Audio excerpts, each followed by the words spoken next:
All right, I think I'm going to get started. It's 9:02. We're at 17 admitted participants. Thank you all for coming.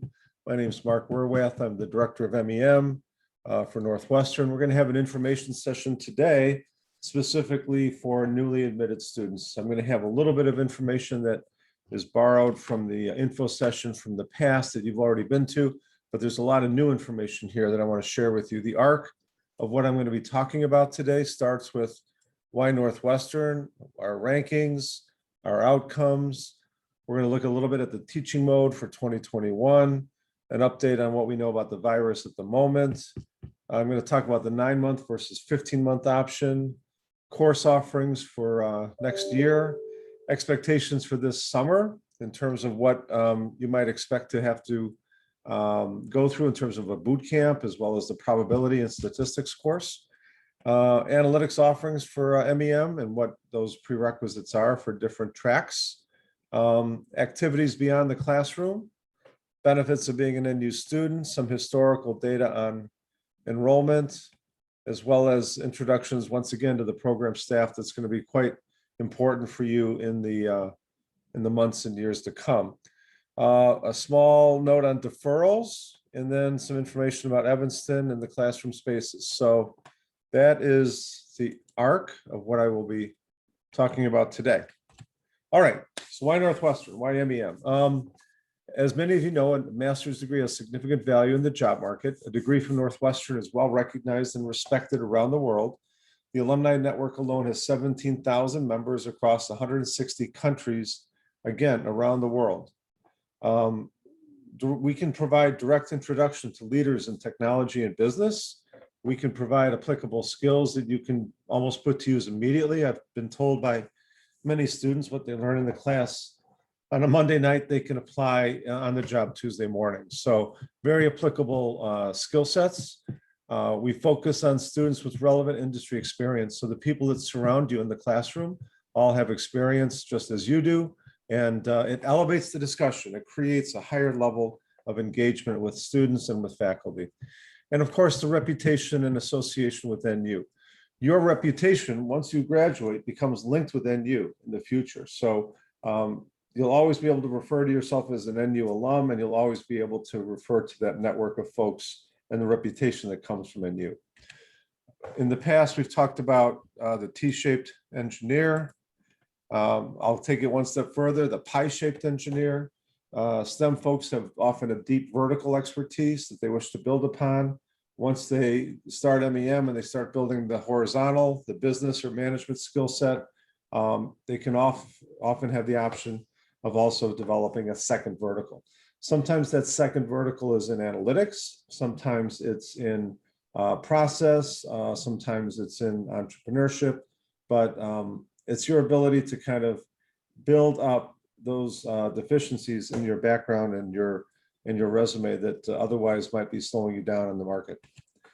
Rankings. Northwestern has recently achieved number 9 in U.S. News as one of the top 9 best colleges, and of course IEMS is ranked number 4 for graduate industrial engineering programs in the U.S. So you're going to one of the best schools in the country, no doubt. We're a member of MEMPC, which basically inventories all the best MEM programs across the country. So we're in good company. With our outcomes, we've had excellent outcomes historically. It helps that we have high quality students with high quality backgrounds and experience. It also helps that, frankly, most of the folks looking for jobs on campus don't have any experience at all. So you're competing with a much smaller set. But I'll be honest with you, you're also competing for a smaller set of opportunities too. So you're going to have to think beyond the campus and beyond the campus recruiting. But these basically represent, the 37 graduates from June 2020. All but 2 were gainfully employed at the time of graduation.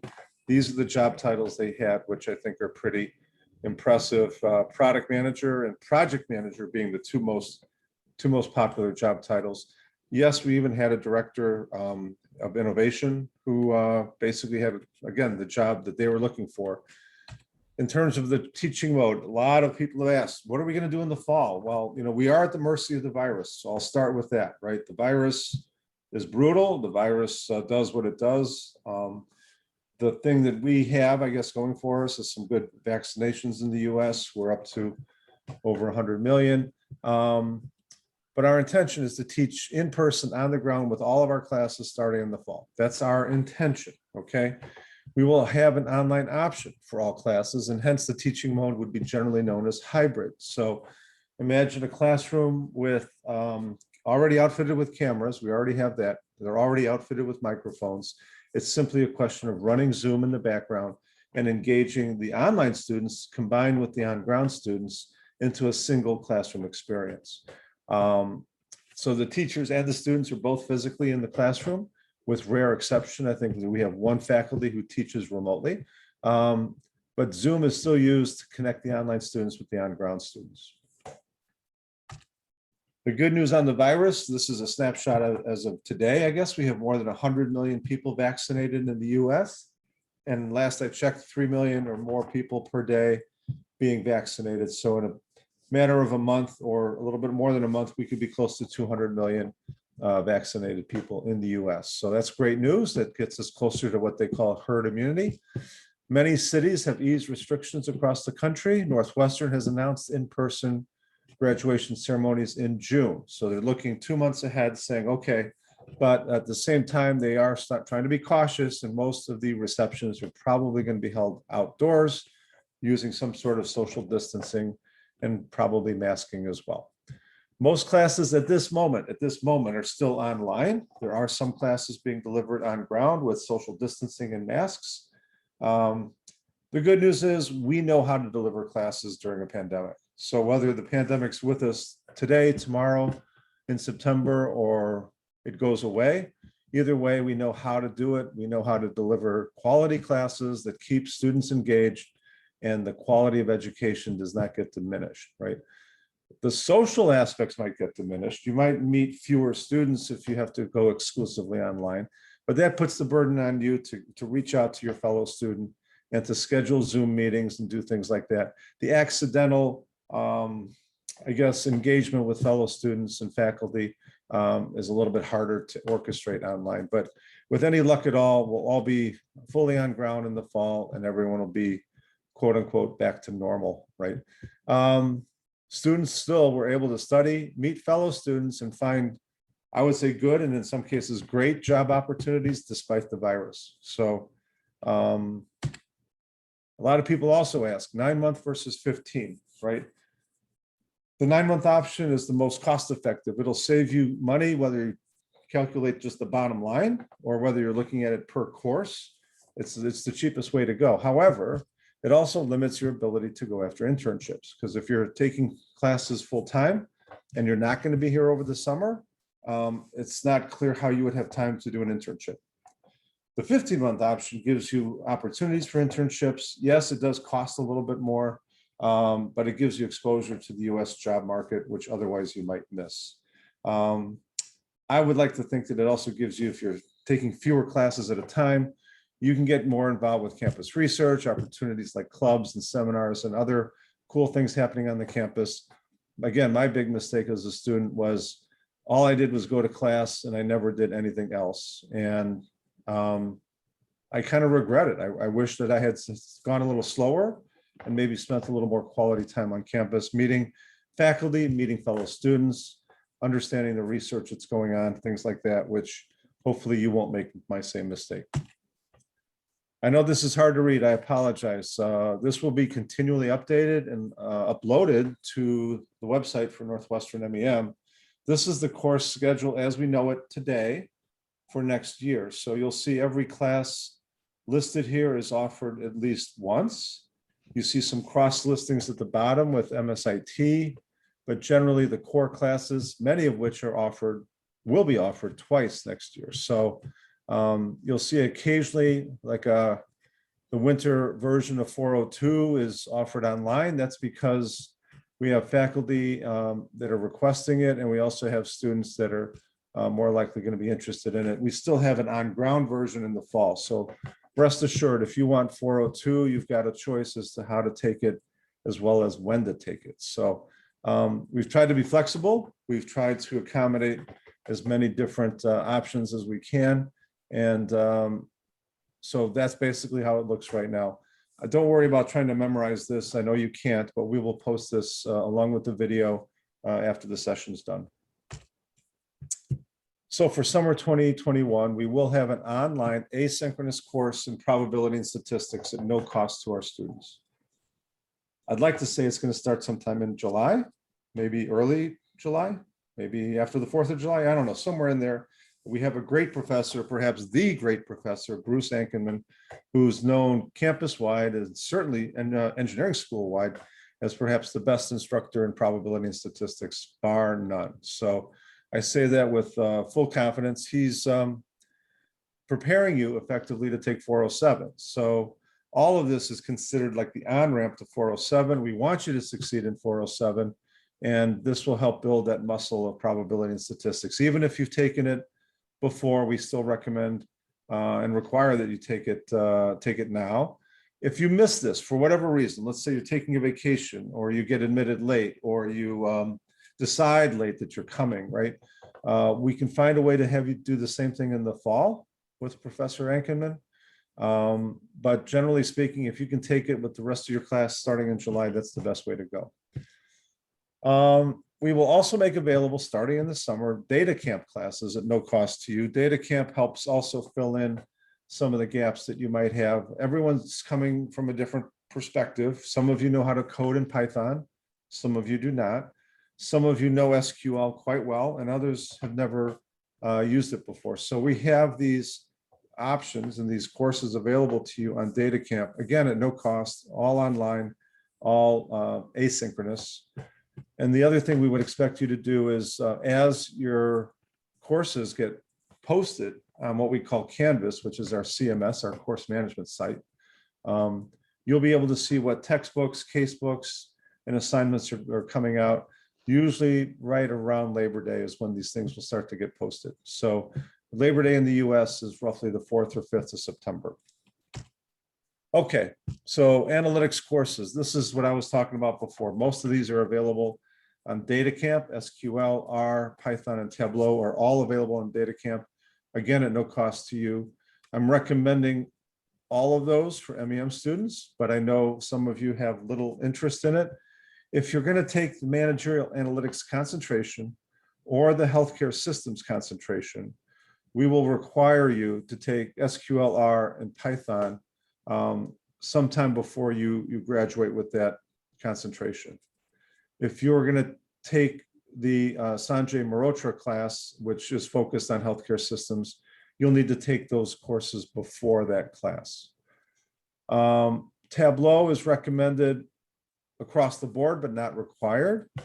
What is strictly required for all students is 407 and the probability and statistics course over the summer. 407 is a core class. You'll notice from the previous slide that it's offered twice per year. And 415 is an amazing course, what we call discrete event simulation. So you'll be able to simulate systems using a discrete event methodology, whether that's queuing theory or systems theory. You can apply it and simulate it very, very discreetly. What's nice is it's heavily used in healthcare. That's why I would highly recommend it for the healthcare systems folks. And we'll see how, hopefully, those that are in that concentration do take 415. That's offered with Professor Barry Nelson. I think I can say with full confidence, he's possibly one of the best instructors on this topic in the entire country, right? And I don't think I can be contradicted on that. All right, I took a quick inventory in my mind of just things you can do beyond the classroom. There's many, many activities. I probably could have gone on for 3 slides, but the first thing is MEM Student Advisory Board. If you want to get engaged and give back, especially and meet your fellow students, one of the best ways is through the MEM SAB.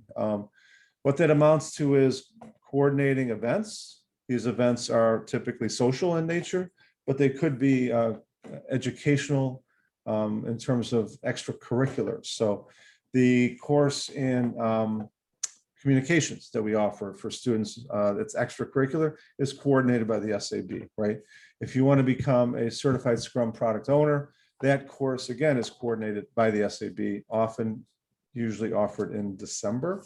We can even do a Scrum CSM certification if you want to go there as well. So the SAB helps decide what, how to spend the budget, what activities to pursue, how often to pursue them, and when and where to offer them. So that's kind of a way to put yourself in charge or work with a committee that's in charge of making a lot of decisions that affect you and your fellow students. PDMA is an outside professional association for product managers. PMI is similar, but focused on project management. And INCOSE is similar, but focuses on systems engineering. They have regular monthly events, webinars, meetings, lunch meetings, dinner meetings, things like that, that you can participate in. When we talk about networking, this is exactly what we're talking about. Plugging into the local community of professionals in your space, your desired space. So this is how you meet people. This is where you find out about jobs. This is where you can collect your business cards and follow up with emails later. This is the essence of networking, okay? For folks interested in SWE, Society of Women Engineers, and Women in Engineering, WIE, we have chapters locally here, and they have events as well. And yes, they're often open to men as well as women. So we have a practicum at Lake Forest Hospital every summer. We have IEEE activities at a local level. We have a solar car team. We have all of these things. I'm not going to go through the whole list, but you can see there's a variety of ways to get engaged. Just an example, the Transportation Center has conferences at least once a quarter.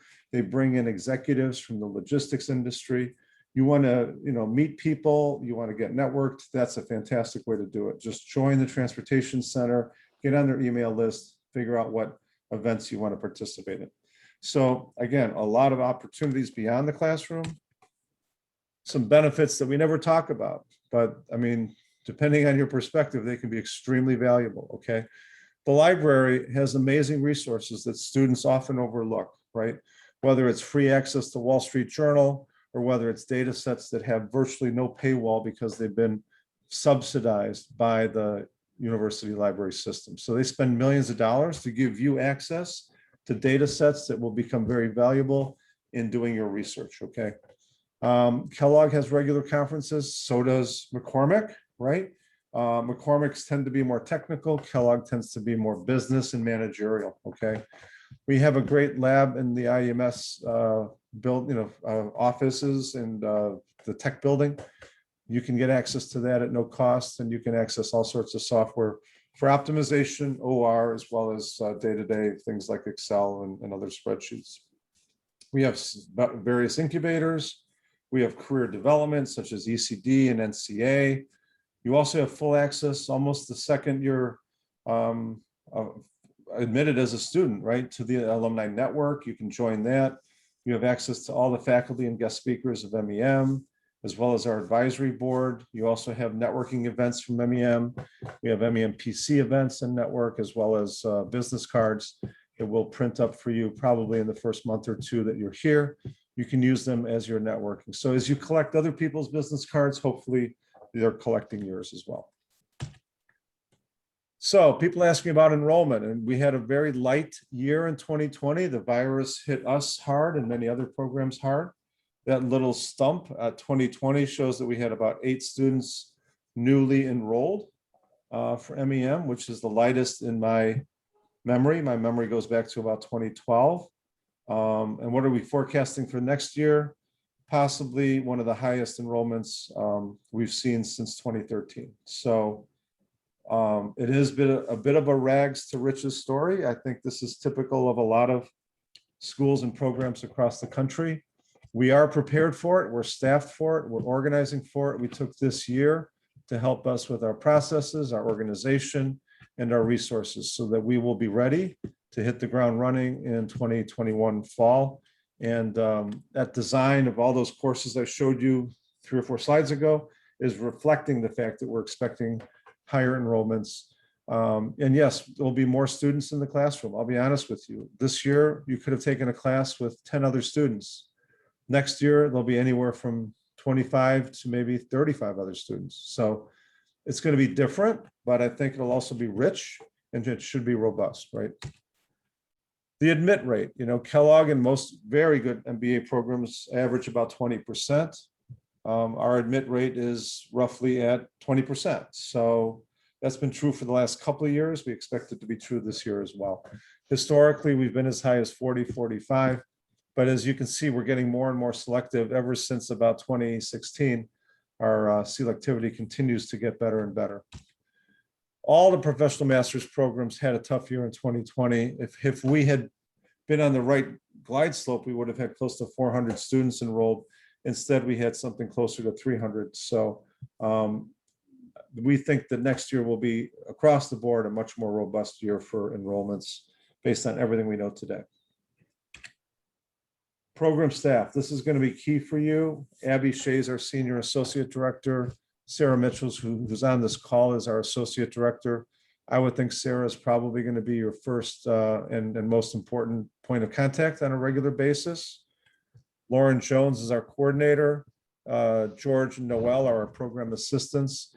I think they're going to interface with you on a pretty regular basis as well. So whether it's getting signed up for a class, understanding an event and registering for an event coming up, paying your tuition, whatever those types of logistics are, they're going to help you and guide you through that.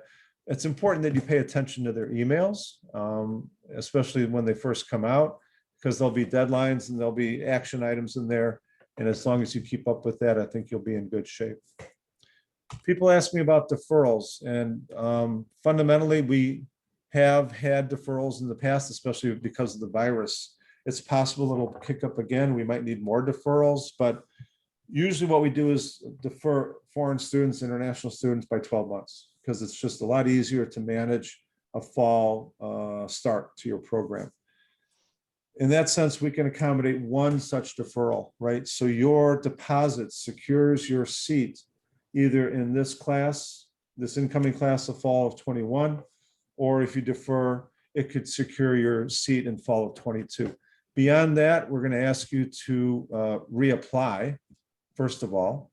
And if you do get admitted, unfortunately, you'd probably have to submit another tuition deposit. So once your deposit is made, whether you defer or not, that deposit is non-refundable. And I'll just pause and let that sit there, because I know that's maybe inconvenient, but it is what it is. I think almost all schools follow the same policy. So you can defer it. You can take that deposit and move it from 21 to 22, but that's it. I mean, after that, you'd have to reapply and redeposit for your seat. I hope that makes sense. We can't really support a second deferral is what I'm saying. This is a map of Evanston. You can see this pink section up here. I don't know if you guys can see my pointer, but this section up here is where the campus is. We're on the north end of the campus. The technology and business folks are on the north end. The arts and drama and liberal arts folks are on the south side. The music folks are on the south side. And on the north side, what you're going to see is, a bus. There's basically a bus service that goes up and down Chicago. So if you're looking for housing, I recommend you find something close to a bus stop. The bus stops are located, basically where you see these letter Ds, and that's fundamentally down Chicago Avenue, heading into the city. So as you go further south, you're getting closer to the city. All I can say is I've seen students who've lived in Evanston, and also others that have chosen to live in Chicago by the Loyola campus. Now, why Loyola? Well, there's a bus stop there for Northwestern. It's a little bit cheaper, and you still get a feel for a campus-like setting, but it's not quite the same as Evanston, but it is more affordable. So beyond that, yes, you could go west, and you may find that there's a little bit less bus service the further west you go, but you may find that it's also more pleasant. More pleasant. I mean, there's shops and there's restaurants. It's hard to say what people like or don't like, but obviously proximity to the lake comes at a premium. I mean, that's just the rule of thumb. So the closer you are to the lake, the more you're going to spend. And I suppose that's true in all parts of the world. Spaces, we just took some snapshots here of some spaces. I know with the virus, these places aren't as crowded, but lower right here is the shop. This is if you're very hands-on, mechanically oriented, you want to build stuff. Let's say you want to join the solar car team. You'd spend time in this shop here, lower right. Upper right, this is Sealy Mud. This is a new building where we have classroom space. We have all sorts of congregation space, study space. It used to be a library. So think of it as an extension of a library, right? Upper left here, this is the Ford building, which is the design building, which is basically the upper level of where the shop is. This is another shot of Sealy Mud, and this is another shot of Ford. So the space you're going to be taking classes in will look more like this. This is the Krebs Classroom. We have it outfitted for roughly 50 students pre-pandemic, a lot less with the pandemic. Has full audio visual, Zoom compatible, 5 breakout rooms. There's a lounge area, there's a juice bar, there's an enclosed parking garage right above us. You never have to even take your coat on or coat off. You can take the elevator to your class, take the elevator home. That's if you're commuting, right? There's a full workout facility in the building with an Olympic-sized pool, and there's a wellness room, and across the street is Sealy Mud Library. So I guess I could say with some confidence that it's probably one of the best locations on the campus. It's one of the newer buildings, and it's also got all the resources you need, whether that's Sarah or Lauren. Not me, but I'm just across in another building, but I'm not too far away. Alumni References, we got some great names here. Really proud of these folks. They've really made MEM proud of them. They've done some amazing work. Katie Kohlhoff started a business called New Mix as a student, and she's been doing it for 3 or 4 years very successfully. Julian Cheng started a venture capital firm about 4 years after he graduated. Shubham just recently graduated. He's an operations manager at Amazon. Mike Vesterman's been really successful over at Autodesk. What else can I say? Patricio is one of my favorite stories because he comes in as a senior engineer and gets hired as a director of transportation for Union Pacific Railroad. So he's done an amazing job with his career. Vignesh, I would have never thought he would have become a renewable energy expert, but now he works as a researcher at the US DOE. NREL Laboratories, very prestigious, very amazing place to work. So Minu's got a great job at Caterpillar. She worked at GoGo before that. So a lot of people pivoted into these jobs. You see project management jobs, you see director jobs, you see some product management jobs here, right? So product owner, Fizza was a complete spark plug. She was just full of energy. She really made things happen on campus, and she knew what she wanted and she went after it. And she became a product owner at American Express. Manini over at Apple, Anil over at Nina Enterprises. So we've had some amazing stories here, and I'm just wondering what your story will be and what it'll sound like and look like 1, 2, 3 years from now. So with that, I will stop sharing, answer any questions, and or turn it over to Lauren. All right, thank you, Mark. Yes, we saw all the questions that you guys had submitted. A lot of those questions have been answered in Mark's wonderful slideshow. Thank you, Mark. And I've got a couple things that I'm going to discuss, which will hopefully answer even more of your questions. And then towards the end, we'll leave it open for a bigger Q&A, just in case there's anything that you need clarification on or that maybe we didn't get to. So starting with, I'm just going to talk about the timeline really quickly for what you have to expect from now until when classes start. So as Mark mentioned, we have our stats course that is required for all admitted students, all incoming students. That's going to start in about late June, early July, probably late June, but we'll give you guys those exact dates once we have them confirmed. It'll end in August.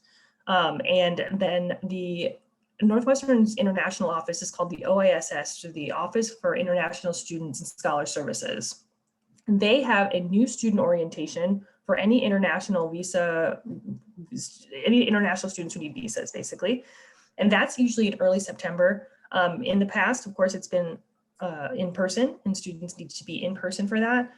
Whether or not it'll be in person or remote, we will let you all know. The OISS will let you all know And so you don't have to worry about that, right at the last minute. You'll find out in advance. And with that, students are encouraged to be on campus by that time. And to make that a little bit clearer, those with visas are allowed to be on campus a month before classes start. And classes will start Tuesday, September 21st in 2021. But keep in mind, MEM, we follow the academic calendar, save for when the academic calendar says that it starts on a Tuesday and we have classes that start on Mondays, we start that day right before the academic calendar starts. So we're going to have classes. If any classes are on Mondays, we will have classes start on Monday, September 20th. And we will remind you of all these things when we send you all of our correspondence. And then our orientation for MEM students specifically will be in about mid-September, and we will let you all know those exact dates, of course, once they're confirmed. And we also hope for some sort of on-campus or on-campus social event at some point before classes actually get started. We typically have had tailgates. We've had baseball games. We've done a couple different things that either right as classes have started, right after classes have started, or right before classes have started. Obviously, as Mark was mentioning, we don't really know what's going on with, we won't know what's going on with the virus until a bit closer, but as soon as we have those things confirmed or decided upon, we will let you all know. We promise we will let you all know about anything that comes up. So that is the timeline between now and then. And then I'm going to talk about a couple of other questions that you guys have had, which namely were things like, are there RA or TA or any sort of assistantship options, and what's the pay? So the answer is yes, we do have assistantships. However, they're not guaranteed, they're not always available, and they're very dependent upon the relationships that you build with the faculty in which classes you've taken. So if you've taken a certain class and that class is then offered again the next year, and you did well in the class, enjoyed the class, had a good relationship with the faculty, and you want TA for them or grade for them, or however, in whatever capacity they might need, that's possible. Again, it's not guaranteed. Not every faculty member requires or asks for any sort of assistance. But for those that do, we if they reach out to us and say, hey, I would like some sort of grader, is usually what they're called. We will then ask the students. We'll see. Sometimes we handpick students who have done the class in the past or something like that. So those options are available. There's also potentially options for other paid opportunities for students. Sometimes we have student assistants that work for the program for MEM proper. Sometimes students are offered options or opportunities rather in other programs or departments. Again, we keep you all updated about all of that stuff, so you'll know if those opportunities come up. And as for pay, graders for MEM classes and any McCormick graders typically, well, actually, I should only speak for MEM. For MEM, graders are paid about $1,000 US for the quarter that they're grading in. That is standard. It's been standard for years and years as far as I've been here. That other payment options or other opportunities might be dependent upon depends on the class that you're doing the assistantship with, or the faculty or the program. But for MEM graders, $1,000 for the quarter is standard and what you would be given. Any other opportunities that come up, again, can't stress enough, we will let you guys know about those. Other questions that have come up have been about clubs, and Mark talked a lot about this, and keep those things in mind. Any clubs that are available and open for any of you who, especially the full-time students, which is the most of the people here, those clubs are available for you all to do during the day.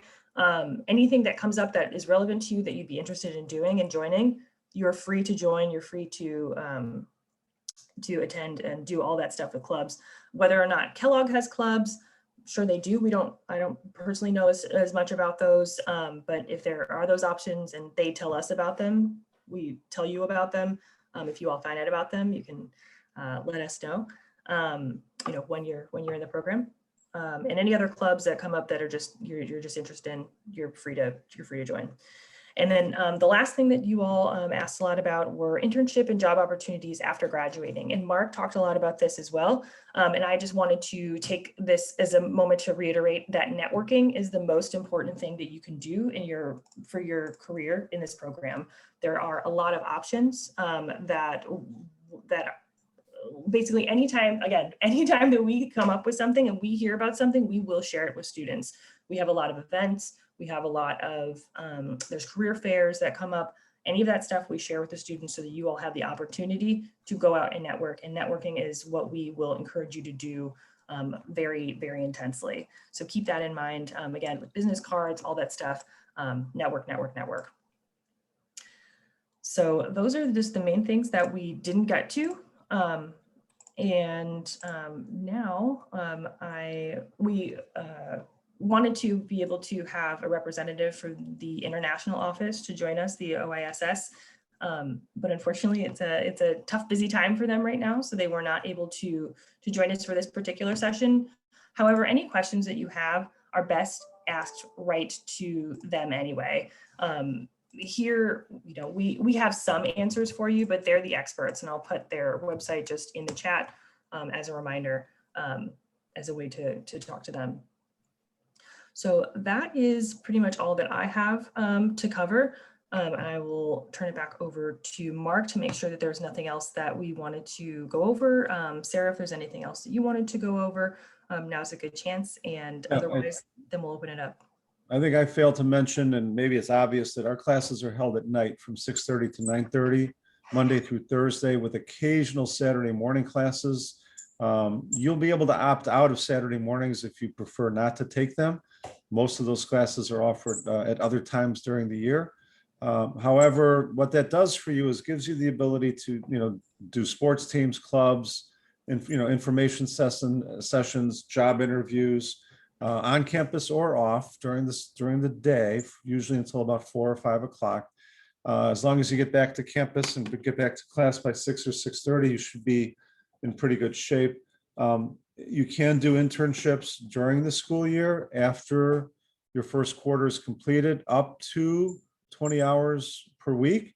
I would be a little bit cautious with that, and also recognize that you don't want that to impair your studies, but that's another option during the day.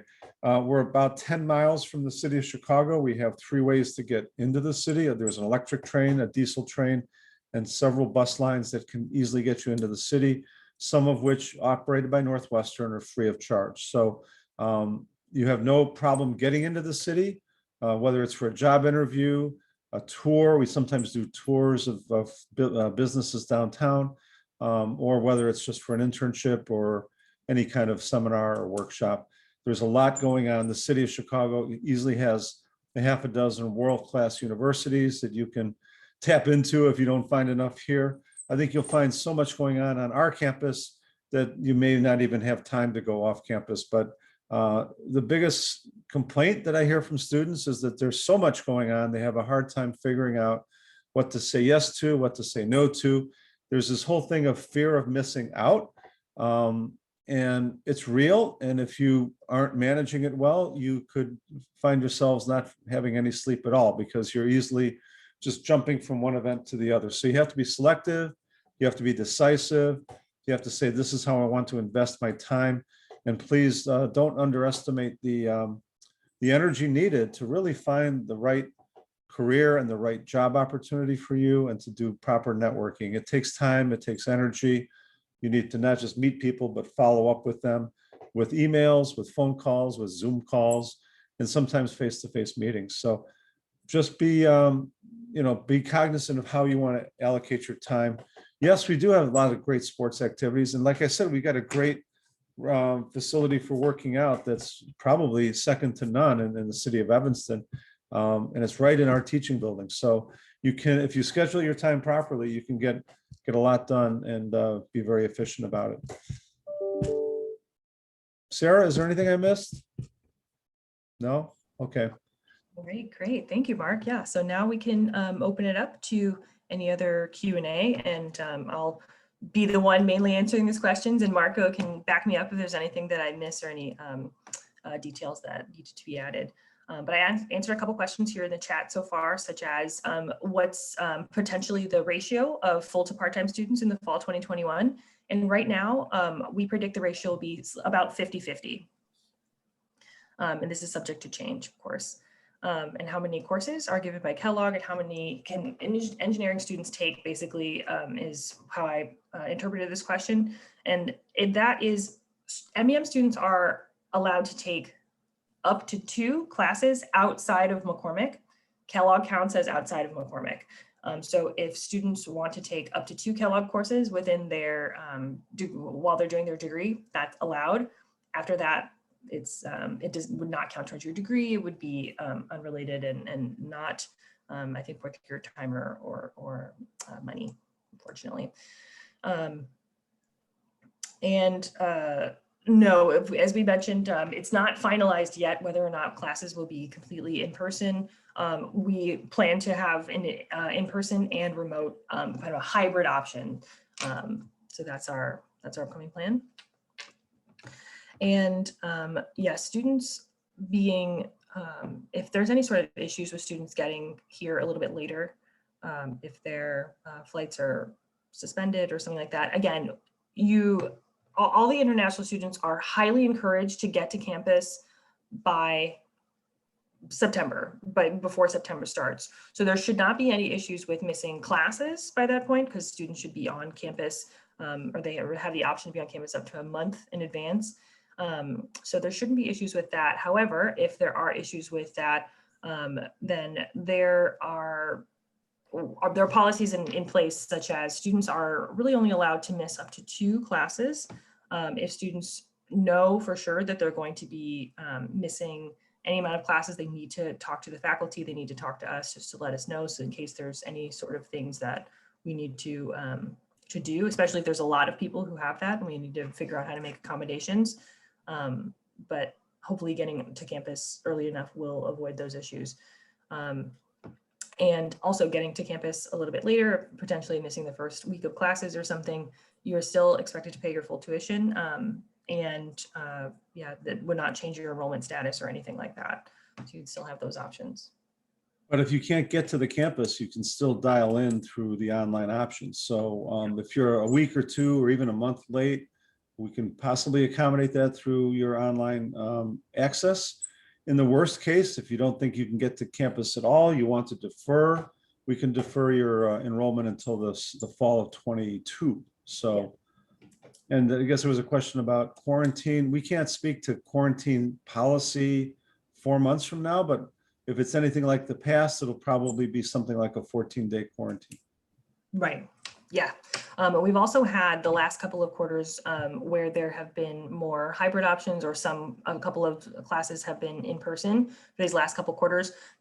We've done what's called Wildcat and Wellness, which is basically taking 2 weeks, the first 2 weeks of the quarter must be remote. So that's sort of a quarantine period that Northwestern's tried to implement. So that might still be going on in the fall. Good question about taking off-campus jobs or extending their summer internships under CPT. I'm not as familiar with this. I'm wondering if Sarah or Mark can weigh in on this, but I do know that there are options for international students to get outside jobs from outside of being a student, but there are some visa restrictions. Sarah, do you want to weigh in on that?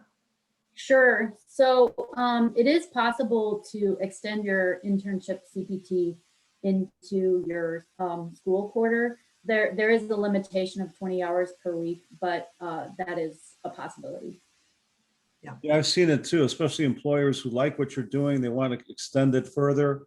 You can be, in essence, taking an internship during the school year, winter quarter of your first year, that summer, and then again following into the last fall quarter that you're here. But as long as you're taking classes, you're going to be limited to 20 hours per week. Yep. Thank you. Yes. And if you have any other questions about that or need more details, I recommend reaching out to the OASS just to make sure that any other clarifying questions are answered. They know everything about this kind of stuff, and they're the best people to go to.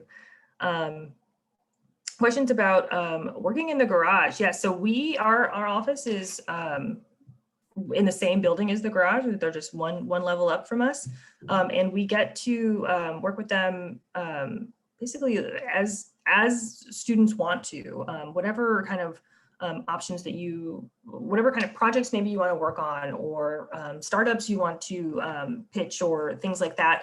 The garage is there as an option. We definitely collaborate with each other. So that is there. In terms of selection criteria, it depends on, I think, what the opportunity is, but you are fully encouraged to reach out to the garage and ask them about different options that you might have with them.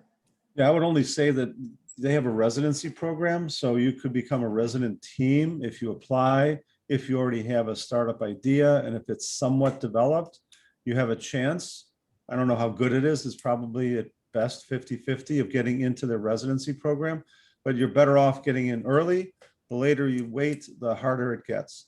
They do hire people, but not many, and it's not a lot of pay either. It's probably close to, I don't know, very minimal pay, but it does give you access to the space.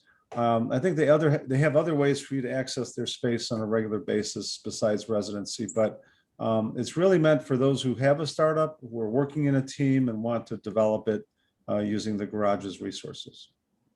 Yes, thank you. Yeah. I see two questions that are very related about opting for 9 versus 15 months and splitting their courses throughout the quarter. These questions certainly go together. So there's no, you don't have to declare whether or not you're going to do the 9 or 15-month option. It's up to you how fast or slow, quote unquote, that you want to finish the program. It's really just as you're deciding each quarter, basically, is what you can do. Students can start off wanting to finish in 9 months and decide, actually, I need to, taking 4 classes at a time is too much for me right now. I need to slow down and just do 3. There's nothing that is required for that. But in terms of splitting the courses throughout the quarters, all international and full-time students must take either 3 or 4 classes every quarter to be considered full-time.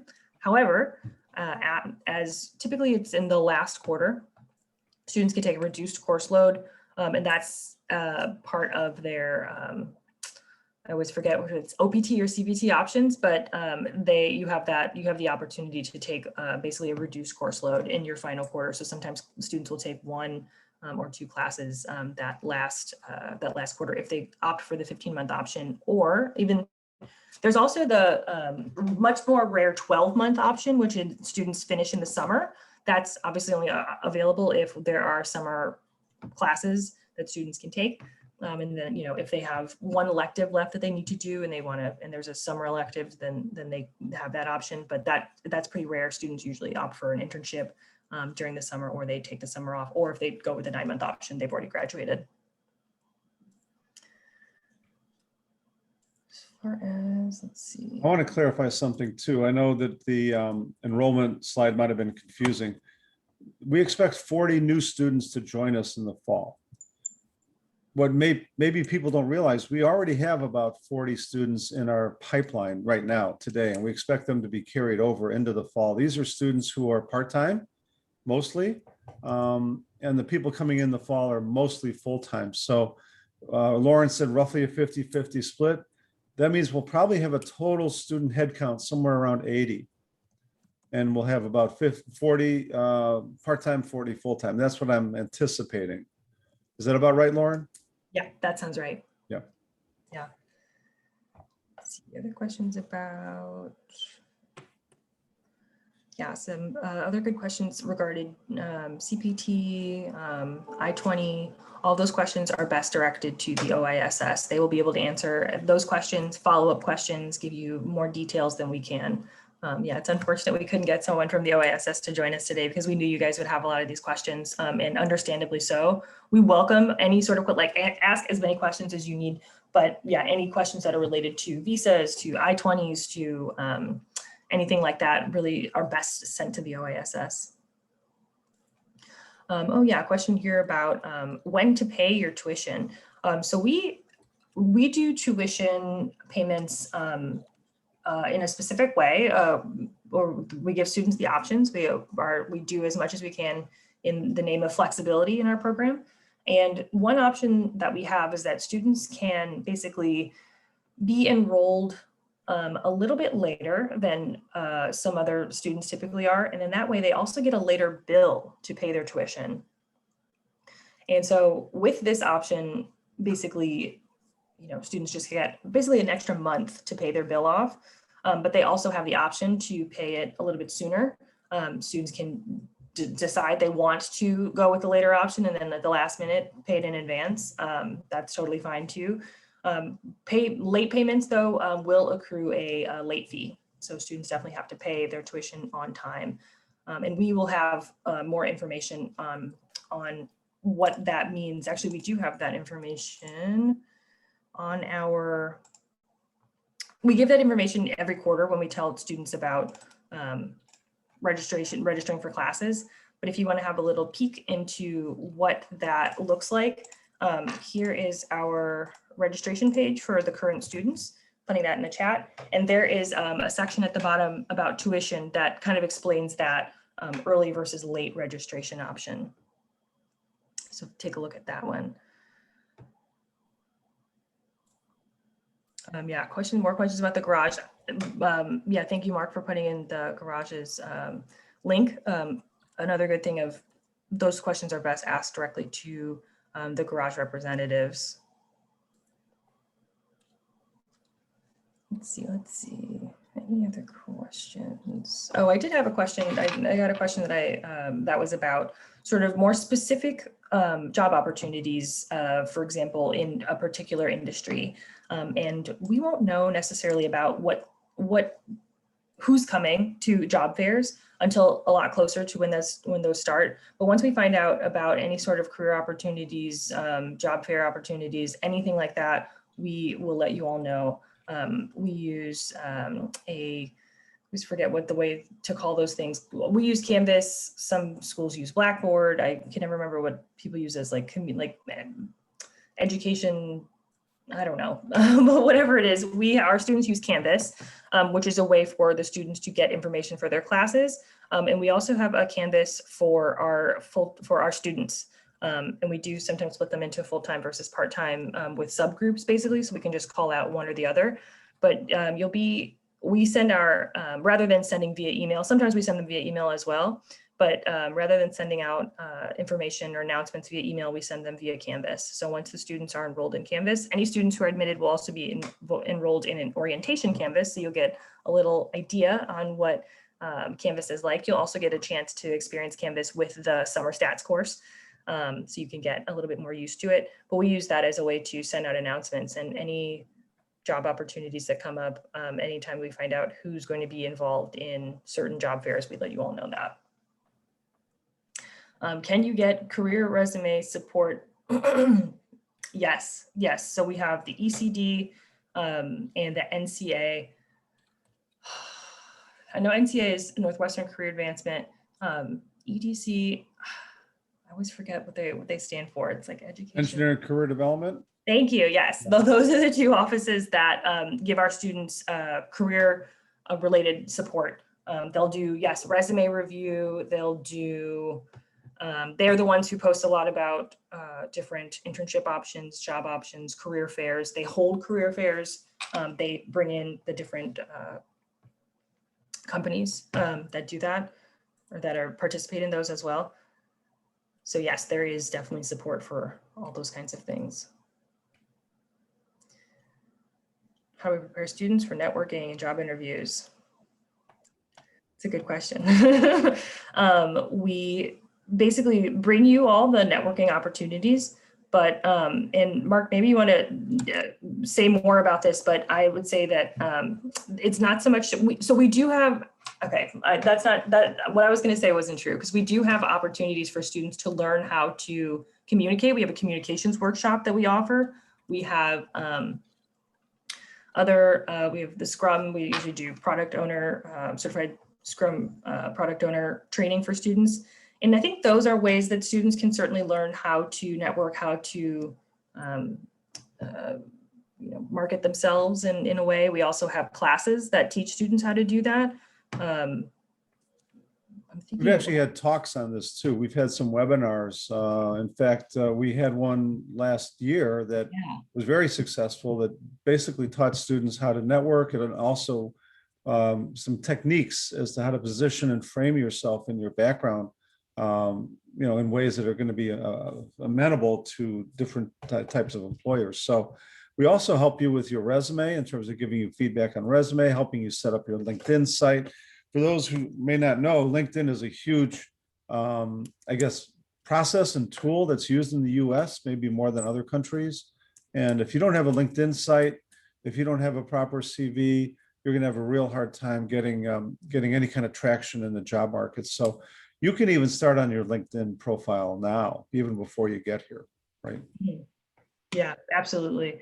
And we'll send you all those links to how to join our social medias and stuff once you get into our orientation site.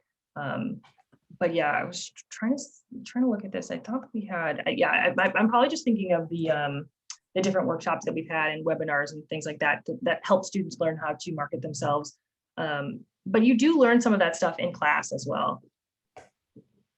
There's a question about whether these career events are still happening because of the virus. I put a link up there with ECD events, and you'll see mostly spring quarter events for 2021. There's probably 10 of them.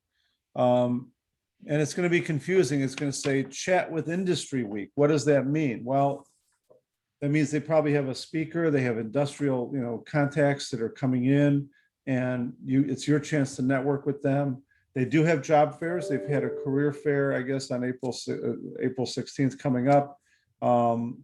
They've had career fairs all school year long. So it might be a little bit slower because of the virus, but it's still happening. And, frankly, I'm finding that companies are everywhere I go in the States, there's job openings everywhere. So there's actually a shortage, in many cases, a shortage of qualified employees is what they're finding. And it's actually hurting businesses' ability to fully reopen. And so if you come this fall, I suspect it's going to be a good time in terms of a hot job market and a lot of opportunities. But, I can't predict the future any better than most of us. But right now, the virus seems to be subsiding and the optimism is in the air. So I think people are looking forward to a return to something like normalcy. Yeah. Thank you, Mark.